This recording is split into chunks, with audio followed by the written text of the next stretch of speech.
Segundão, beleza? Gente, aula de correção da apostila de geografia.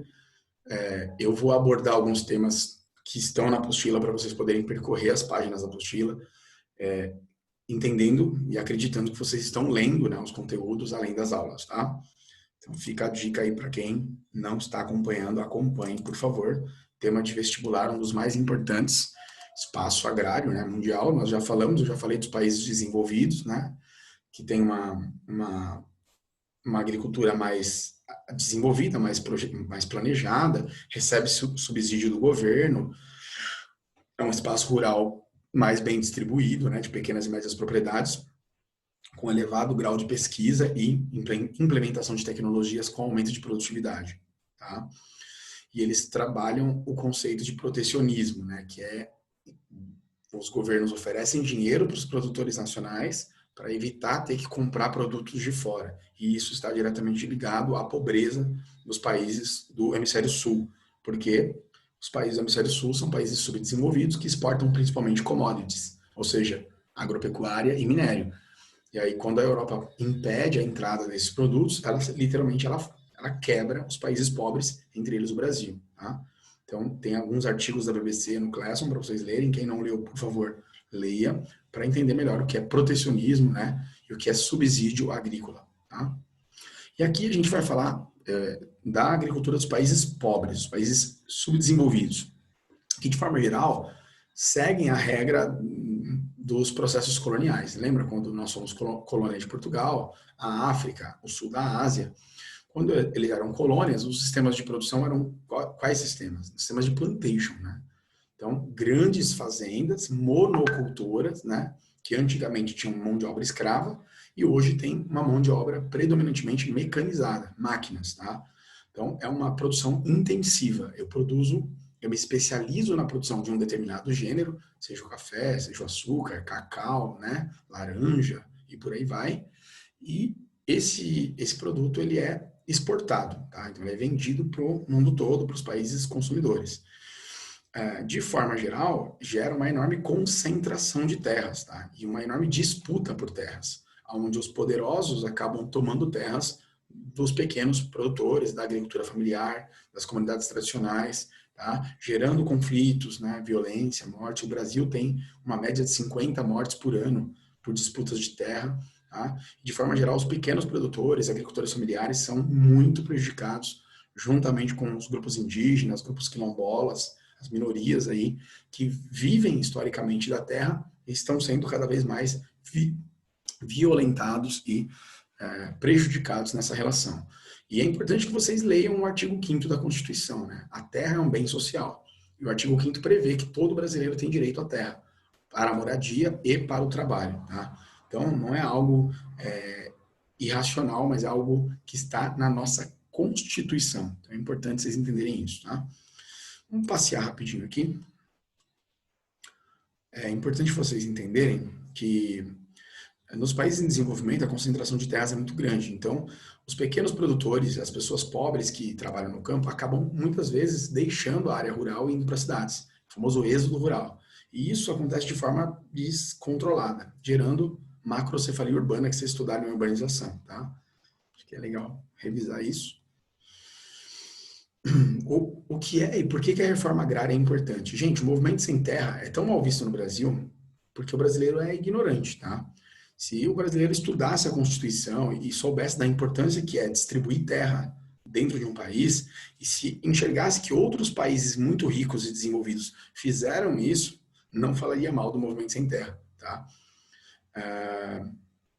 A reforma agrária, gente, é você pegar uma terra que está improdutiva, que não tem função social, nem para moradia, nem para produção de alimentos, e você assentar famílias produtoras, assentar famílias de agricultores de forma sustentável, né? Um território, um total de terra suficiente para essa família produzir, trabalhar e morar. E não só a terra, mas também conceder linhas de crédito, linhas de financiamento, para que essa família possa ter um trator, né, comprar semente, comprar insumos, fazer um curso, né, fazer um estudo, um aprimoramento técnico, para que elas possam produzir alimentos de qualidade e em condições financeiras sustentáveis, para que essa família possa depois caminhar com as próprias pernas, ou seja, possa se tornar uma família de agricultores competitivos, né? E vão gerar emprego, né? Vão gerar PIB no Brasil, vão reduzir a pobreza, vão reduzir a miséria. A reforma agrária está diretamente ligada à produção sustentável de alimentos, geração de emprego, redução da pobreza, da fome, tá? E aumento da riqueza no país, PIB, tá? Então, o mínimo que vocês têm que fazer é dar uma lida nesse texto, na Constituição, para entenderem um pouco melhor o que é isso. E aí a produção agrícola e as relações de trabalho, né, gente? O que é agricultor familiar, né? É aquele que administra a sua terra, mora na sua terra, não tem empregado, tá? Ele mesmo é o trabalhador ali do campo junto com a esposa, com os filhos, com os parentes. Então, esse é o agricultor familiar. Normalmente, no Brasil, um agricultor familiar tem uma média aí de 20 hectares, tá? Não passa muito disso, tá? Enquanto os grandes produtores têm 100, 200, 600 hectares, tá? E não usam, tá? Porque mecanizam e usam muito pouco dessa terra. Os agricultores familiares usam toda a terra, tá? Outra coisa, o agricultor familiar, ele tem uma agricultura mais natural, mais orgânica, com menor uso de agrotóxicos, de pesticidas e tal. Então, é uma agricultura mais saudável, tá?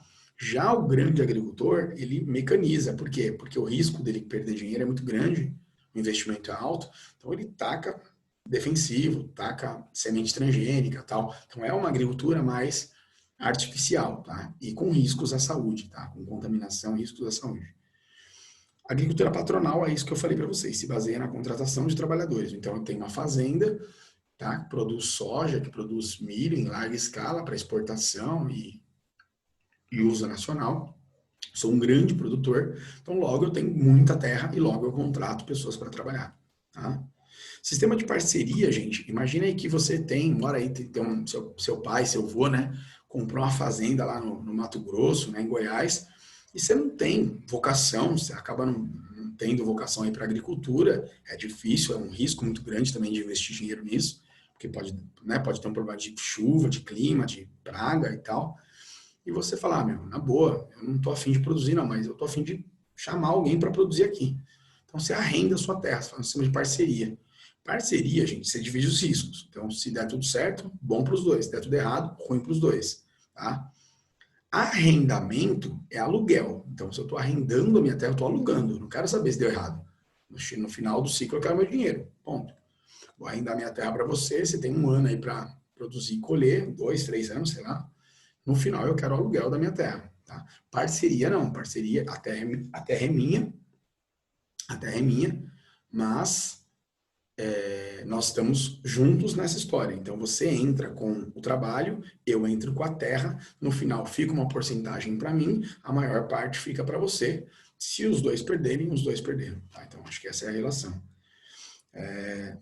Trabalho temporário, né? Tem muito isso no interior do Nordeste.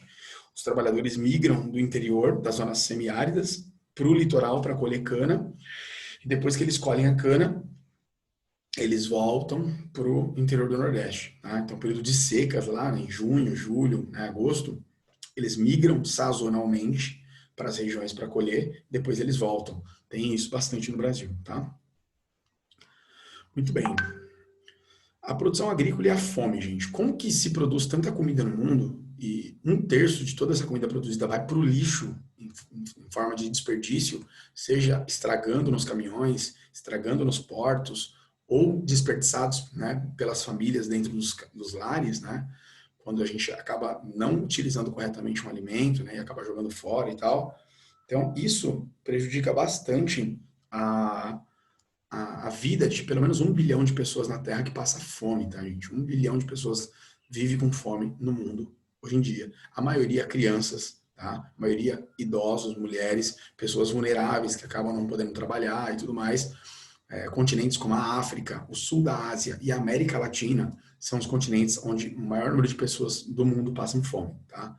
E isso é um absurdo, tá? Literalmente é escolher quem come e quem não come, porque tem terra suficiente para todo mundo trabalhar, para todo mundo ter o básico para se alimentar.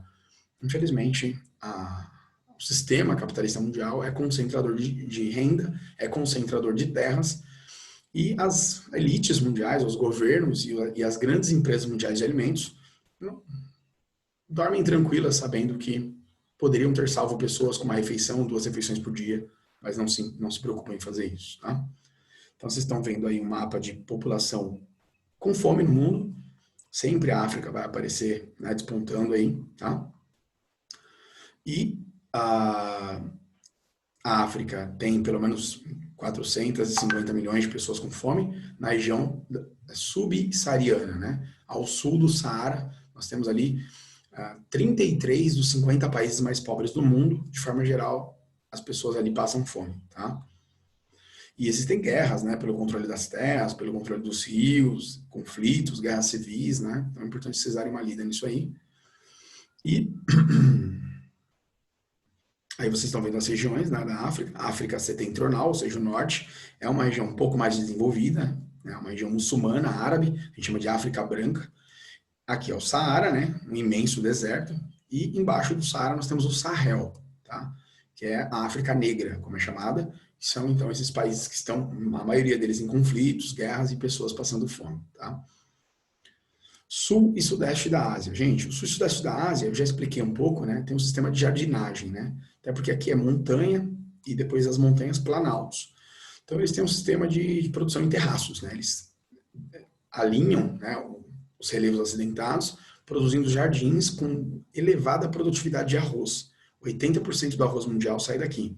E como são países muito populosos, a população é muito grande, os governos, para evitarem uma fuga em massa de pessoas do campo para as cidades, que não daria certo, né, não teria emprego nem moradia para essas pessoas, os governos da Índia, né, desses países, mantêm 50% da população, né, 40% em média, trabalhando no campo. A mão de obra é barata, quase escrava, eu diria, então essa é uma opção para esses países, tá? Tá falando aqui do sistema de arroz e tal, né? E esses são os sistemas de terraços ou jardins que eu estou explicando para vocês. É muito antigo isso, né? Era usado na América Andina, né? No Império Inca e tudo mais.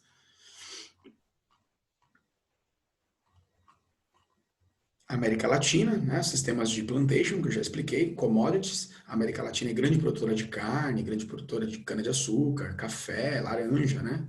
Então, são os produtos milho, soja, né? E é uma, como eu já falei, uma produção muito concentrada, tá? Apesar da produção média elevada da América Latina, também enfrentam sérios problemas relacionados à fome. De acordo com a ONU, 42 milhões de pessoas são atingidas por fome. É inacreditável imaginar que o nosso continente é um dos continentes que mais produz comida no mundo, tá? Tem uma biodiversidade alimentícia gigantesca, tem terra sobrando para produzir e 42 milhões de pessoas passam fome, tá? A síntese do capítulo, né? Comecei lá falando de Revolução Verde, tal, as tecnologias, né? Os países de produção agrícola modernas, né? Altamente técnicas, né? Que investem em pesquisa, em manejo e aumentam a produtividade, fazem protecionismo, evitam a entrada de produtos estrangeiros. E os países subdesenvolvidos, o que se tem é concentração de terras, fome, né? Então os produtos não ficam no país, né? Não se produz comida para as pessoas comerem, mas se produz mercadorias para os países exportarem, para grandes empresas exportarem. Então essa é a característica principal dos países subdesenvolvidos, tá? E para terminar, compare as características do espaço agrário dos países desenvolvidos com os menos desenvolvidos, tá? Em especial o uso da mão de obra e tecnologia. Nos países desenvolvidos, pequenas e médias propriedades, com investimentos do governo, subsídios agrícolas, altamente mecanizados, altamente industrializados, tá? E a qualidade de vida no campo é muito alta. Os países subdesenvolvidos, concentração de terras nas mãos de poucas pessoas, tá? Uma geografia de fome, uma geografia de guerra, de conflito pela terra, e as grandes fazendas produzem para exportar, deixando populações inteiras com fome. Tá? Essa é a realidade. Observe as imagens, então vocês estão vendo aí terraços de arroz no Vietnã. Aqui vocês estão vendo cultivo de hortaliças na Etiópia. É uma agricultura mais tradicional, né, gente? Tá vendo que não tem máquina, não tem tecnologia, né? É mão de obra braçal. Obviamente, a produtividade é muito baixa, tá? Aqui vocês estão vendo monocultura de chá em grande propriedade em Uganda, tá? Possivelmente também sem muito uso de máquina. Identifique a imagem que mostra o cultivo em terraços, elabore um breve texto sobre esse tipo de cultivo. Então, em terrenos acidentados, né, planaltos, tal, regiões montanhosas, eu faço um sistema de aplanamento, né, das áreas elevadas para evitar a erosão, porque com a erosão, obviamente, eu não conseguiria produzir nada, tá? Essa é a relação. Qual a relação entre o cultivo representado pela imagem 3 e a colonização do continente africano? Então mostra, né, que é uma região predominantemente de plantation, né, produção de alimentos para exportação, com pouco ou nenhum grau de tecnologia, utilizando-se uma agricultura tradicional, né, com pouca produtividade. Tá?